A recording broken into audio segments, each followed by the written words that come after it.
La bande-annonce du film documentaire de Céline Dion sorti le 23 mai dernier n'a visiblement pas plu à tout le monde. Un journaliste français a critiqué ouvertement la chanteuse sur TPMP. La bande-annonce du documentaire Je suis, Céline Dion, révélant la lutte de Céline Dion contre le syndrome de la personne raide, a été dévoilée par Amazon Prime Video le 23 mai. Céline Dion a découvert sa maladie neurologique rare pendant la pandémie de Covid, après avoir remarqué des problèmes avec sa voix dès 2008.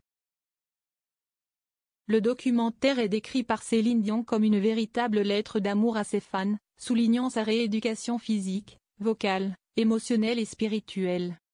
Impossible pour les fans de Céline Dion de ne pas s'émouvoir devant la bande-annonce de son documentaire Je suis, Céline Dion. La bande-annonce a été partagée par Amazon Prime Video sur YouTube, le 23 mai dernier. Dans ce film documentaire prévu pour le 25 juin prochain, la chanteuse de 56 ans, en larmes, brise le silence sur sa maladie. Pendant la pandémie de Covid, la star a voulu se pencher sur sa santé. Marquant une pause, elle s'est alors adonnée à une série d'examens médicaux. C'est ce qui lui a permis de savoir qu'elle souffrait du syndrome de la personne raide, une maladie neurologique rare. Si le diagnostic est clair, ce n'est pas en 2020 que cette maladie s'est faite remarquer pour la première fois. Lors d'une interview accordée à Vogue France, le 23 mai dernier, la chanteuse confie qu'elle avait remarqué que quelque chose n'allait pas avec sa voix lors de sa tournée mondiale Taking Chances, en 2008.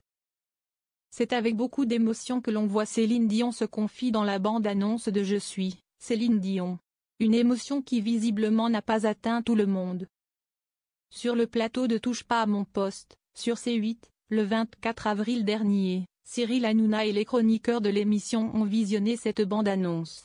Directement, Jean-Michel Maire avait lancé « Il en a un peu marre de la voir pleurer comme ça ». Le journaliste français a ajouté « Il y a des malades pour qui j'ai plus de peine qu'elle qui passe son temps dans les Fashion Week, dans les plus grands hôtels, partout. C'est honteux ce que vous dites », entend-on sur le plateau de TPMP face à ces propos qui laissent sans voix. Défendant un point de vue différent, Gilles Verdet lui a alors expliqué « Elle se bat depuis des années contre une maladie neurologique dont on ne guérit pas ».